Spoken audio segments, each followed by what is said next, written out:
Welcome again to the Be and Do podcast. It's part of the Belonging Exchange where we seek to reweave the brokenness in our society, to weave connections among people, and to help our common life flourish. And today I'm delighted to have a good friend, Dr. Charlie Nelms, with me.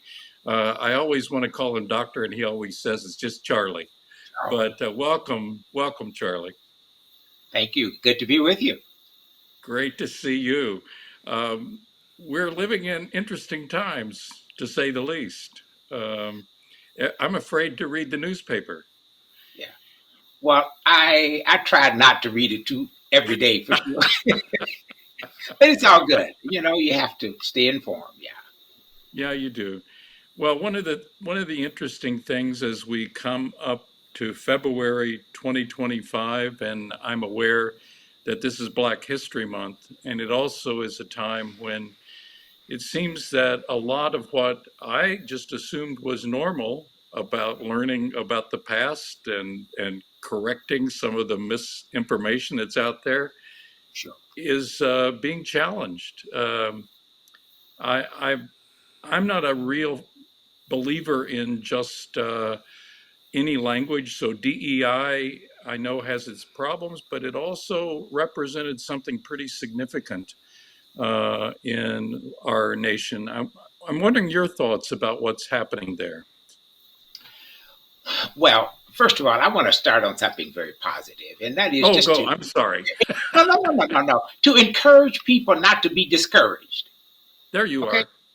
to encourage people not to be discouraged because we've been here before. Since 1619, we've been dealing with this same issue in some configuration or another. Okay. Um, uh, after the signing of the Emancipation Proclamation, and all of the years in between that in 1963, 64, okay, and then 63 to, 98, and then now. So don't be discouraged, okay? There's a way forward, and we must be that light to illuminate the path, okay? So I just want to say that. Um, Well, I know you. Arkansas was where you grew up, that is right, the heart of the Arkansas Delta, yeah.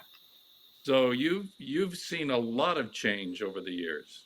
I certainly have. I've seen a lot of change, and thankfully, I've had an opportunity to be part of that change. And so that's why I'm encouraged, despite all of the turbulence. I'm still encouraged. Now it's harder to be encouraged some days than others. Okay, and these last 3 weeks have been very, very challenging in terms of encouragement. But I have to keep. I don't have the option of. I just don't have the option of being tired or discouraged continually.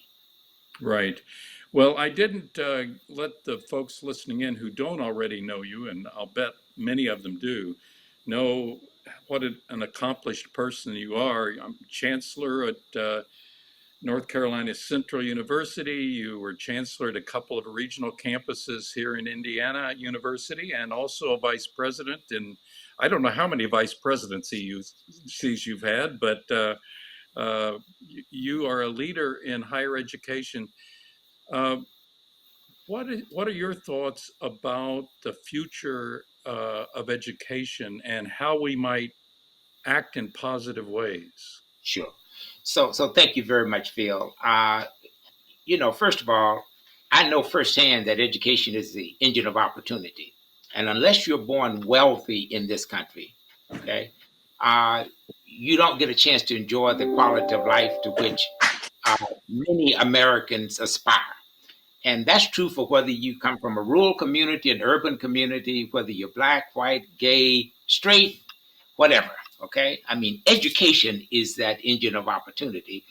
And so, growing up in the Deep South, I had an opportunity to avail myself of an education that not only transformed my life, but it transformed the lives of so many others with whom I've had an opportunity to work and come in contact with over the years. And despite all of the setbacks and the resegregation of American higher education, and the move to limit our efforts to pursue a more equitable America via education, um, um, it's just it's sort of a setback, if you will, a little bit. But we don't have to step back just because politicians and others are trying to push us back. Okay. And so it all depends on the footing that we have and the values that we hold and our willingness to remain and stay focused on those values. Okay. And not to confuse the structure of things with the substance of things. Okay. Right. So DEI is a structural kind of concept, structurally. Equity, though, is a substantive kind of thing. And what we have to do is to make sure that we stay with the substance, no matter what we call it or how we organize it. And I'm a little afraid now that there's a little too much focus on the structure, okay? And at a time when we need to recommit ourselves to the substance of the work. Because you see, we were pursuing a more equitable America, okay, long before the concept of DEI. DEI is only about 25 years old as a concept and as a construct. But we've been pursuing equity work in this country for a very long time. And fortunately, I've had an opportunity to be a beneficiary of that work and also to be a part of it.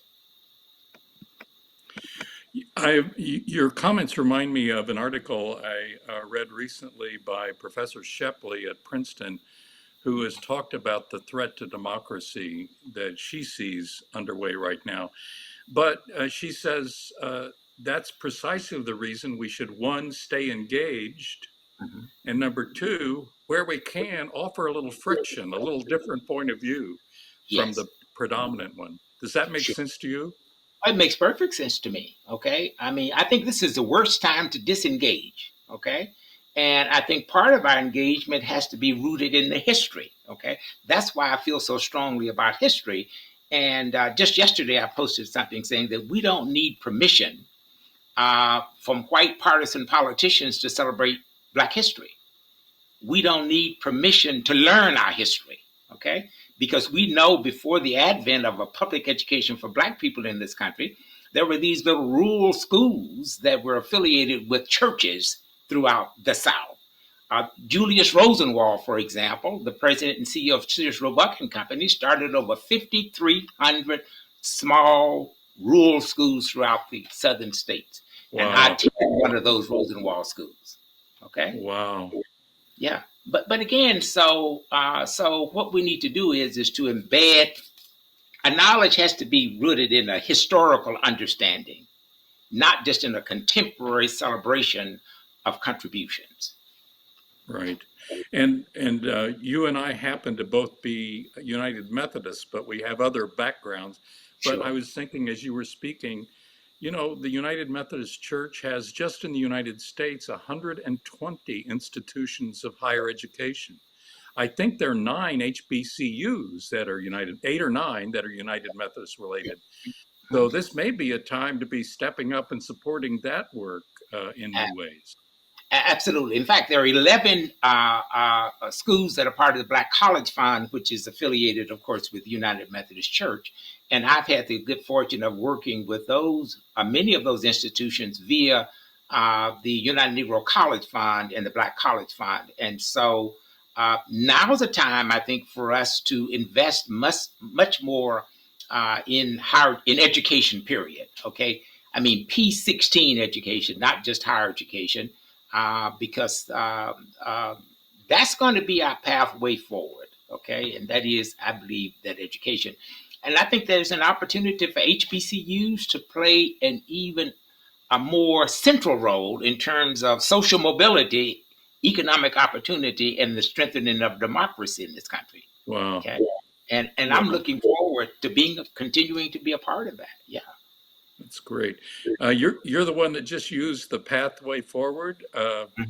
Along your path, I'll bet there have been times when something has helped you continue, maybe a sacred artifact that you go back to and think about.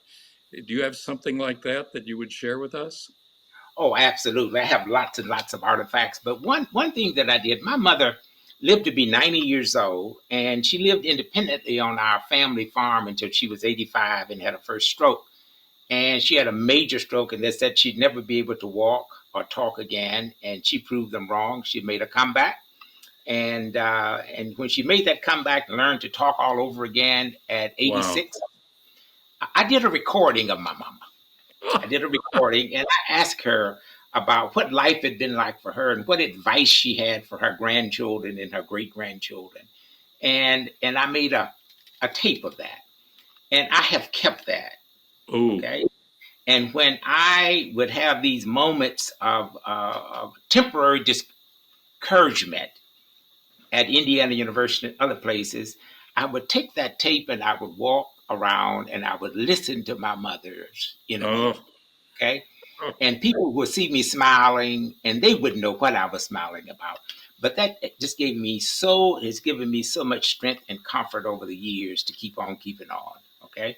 wow. Because by the time I got to Indiana University and Columbia University, my mama had already convinced me that, and all of her children, that we could be whatever we wanted to be. And I believe that. Um, so I had that little moment of disappointment, discouragement, but my mama. Okay, so I just always kept that, and I played it for our son, and so. But anyway, that's one of the things. Yeah, yeah, Powerful, powerful story. yeah. Thank you, Dr. Charlie Nelms, for sharing with us today. We'll look forward to hearing from you again in the future. This is Philip Amerson with the Belonging Exchange. You can go online and simply type in Belonging Exchange and find the website and this recording and others. God bless. Thank you, Dr. Nelms. I kept the bowl of cotton on my desk. Okay, as a reminder of my upbringing, my having grown up on a farm in Arkansas, and I grew up picking and chopping cotton.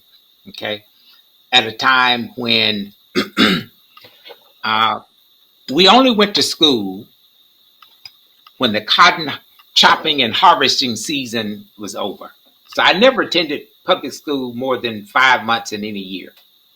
Okay, because the school board was controlled by white landowners, and so the black school kids like myself, we only attended school when we finished chopping cotton and picking cotton.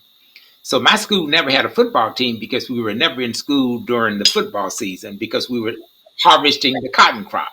But I kept this bowl of cotton on my desk as a reminder, okay, of my life and how education transformed my life. But anyway, so that's one of the other artifacts that I kept on my desk for all of those years. Yeah.